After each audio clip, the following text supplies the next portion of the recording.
नमस्कार. आज आपण एका अशा केसबद्दल बोलणार आहोत जी ऐकून खरंच धक्का बसेल. सुब्रमण्यम सुबू वेदम यांची ही कहाणी आहे.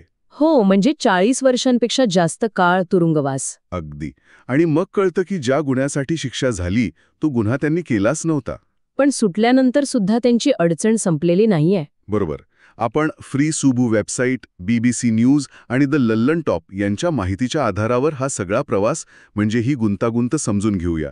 चुकीची शिक्षा, मग निर्दोष मुक्तता आणि आता हद्दपारीचं संकट. तर सुरुवात होते 1983 मध्ये. सुबू वेदम, वय फक्त 21 वर्ष तेव्हा. हो. त्यांना त्यांचे माजी रूममेट टॉम किन्सर यांच्या हत्येसाठी दोषी ठरवले गेलं. शिक्षा पॅरोलची शक्यता नसलेली जन्मठेप. म्हणजे आयुष्यभरासाठी तुरुंगवास. अगदी.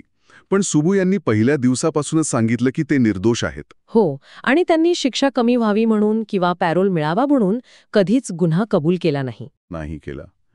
आणि आता इतक्या वर्षांनी काय समोर आलंय की त्यांच्या निर्दोषत्वाचे महत्वाचे पुरावे खटल्याच्या वेळी त्यांच्या वकिलांपर्यंत पोचलेच नव्हते.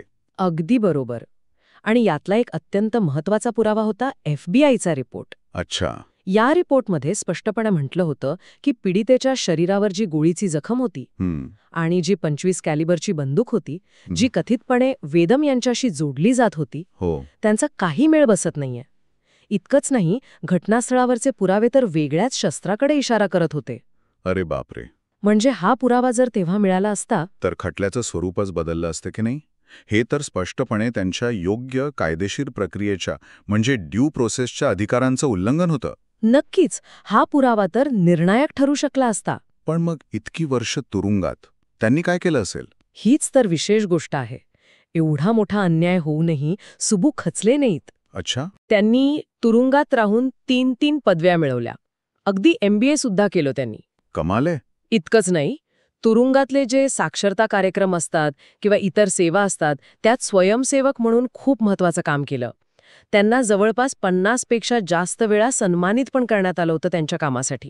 म्हणजे त्यांनी स्वतःला सकारात्मक कामात गुंतवून ठेवलं. अगदी. हा फक्त वेळ घालवणं नव्हतं, हा त्यांचा सकारात्मक दृष्टिकोन आणि चिकाटी दाखवतो. आणि मग शेवटी इतक्या वर्षांनी का होईना न्याय मिळाला का? हो. ऑगस्ट 2025 मध्ये न्यायाधीशांनी हे मान्य केलं की पुरावे लपवल्यामुळे वेदम यांच्या घटनात्मक अधिकारांचं हनन झाले आहे आणि त्यांची शिक्षा रद्द केली.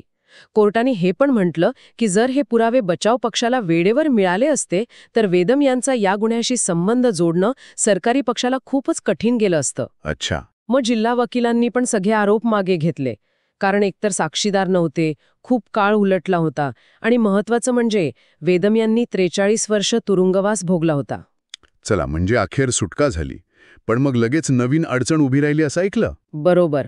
तुरुंगातून बाहेर पडल्या त्यांना US immigration and customs enforcement म्हणजे ICEने ताब्यात घेतलं. पण का?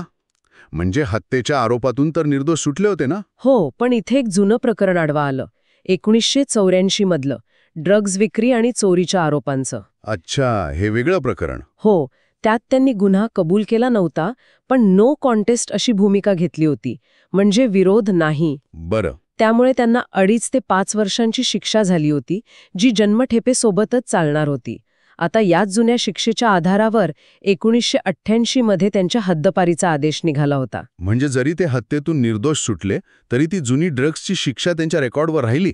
हो, तांत्रिकदृष्ट्या ती शिक्षा अजूनही आहे आणि त्यामुळे हा नवीन कायदेशीर पेच निर्माण झालाय. म्हणजे गुन्हा कबूल नसतानाही त्या नो कॉन्टेस्टचा परिणाम आता इमिग्रेशनवर होतोय. पण ते तर लहानपणापासून अमेरिकेत आहेत ना. हो ना. त्यांचा जन्म जरी भारतातला असला तरी ते फक्त 9 महिन्यांचे होते जेव्हा ते कायदेशीररित्या अमेरिकेत आले. ते लीगल परमनंट रेसिडेंट आहेत. आणि नागरिकत्वासाठी अर्ज पण केला होता म्हणे. हो, अटक होण्यापूर्वी त्यांचा नागरिकत्वाचा अर्ज स्वीकारला पण गेला होता. मग आता कायदेशीर परिस्थिती काय आहे? त्यांना खरंच हद्दपार केलं जाईल? सध्या तरी 2 अमेरिकन कोर्टांनी त्यांच्या हद्दपारीवर तात्पुरती स्थगिती दिली आहे. एक इमिग्रेशन कोर्ट आणि दुसरं पेन्सिल्व्हेनियातील डिस्ट्रिक्ट कोर्ट. अच्छा. आता इमिग्रेशन अपील बोर्डासमोर हे प्रकरण आहे. त्यांना ठरवायचंय की ज्या माणसाने 43 वर्ष चुकीच्या तुरुंगवासात घालवली त्या प्रचंड अन्यायासमोर हे जुनं ड्रग्ज प्रकरण किती महत्वाचं मानायचं. बरोबर. त्यांचे वकील तर म्हणतायत की 43 वर्षांचा अन्याय हा त्या जुन्या गुन्ह्यापेक्षा खूप खूप मोठा आहे. आणि त्यांच्या कुटुंबाचं काय म्हणणं आहे यावर? त्यांच्यासाठी हा अजून एक मोठा धक्का आहे. त्यांचे आई वडील आता नाहीत, पण बाकी कुटुंब अमेरिकेतच आहे. त्यांना जर आता भारतात पाठवलं, जिथे त्यांचं आता कोणी जवळचं नाही, तर तो त्यांच्यावर आणखी एक मोठा अन्याय होईल, असं त्यांचं म्हणणं आहे. खरंय. म्हणजे एकूण चित्र असं दिसतंय की सुबू वेदम यांना हत्येच्या आरोपातून तर न्याय मिळाला, उशिरा का होईना, पण त्यांची लढाई अजून संपलेली नाहीये. नाही, अजिबात नाही. 43 वर्षांच्या अन्यायानंतर आता त्यांना हद्दपारीच्या कारवाईला सामोरं जावं लागतंय आणि त्याचा आधार आहे एक जुना ड्रग्ज गुन्हा. आणि यामुळे खूप महत्वाचा आणि कठीण प्रश्न निर्माण होतो, नाही का? कोणता? की जेव्हा न्यायव्यवस्थाच एका व्यक्तीवर इतकी दशकं अन्याय करते, तेव्हा त्याच व्यवस्थेने एका जुन्या, तुलनेने कमी गंभीर गुन्ह्याच्या आधारावर त्या व्यक्तीला देशाबाहेर काढणं कितपत नैतिक आहे?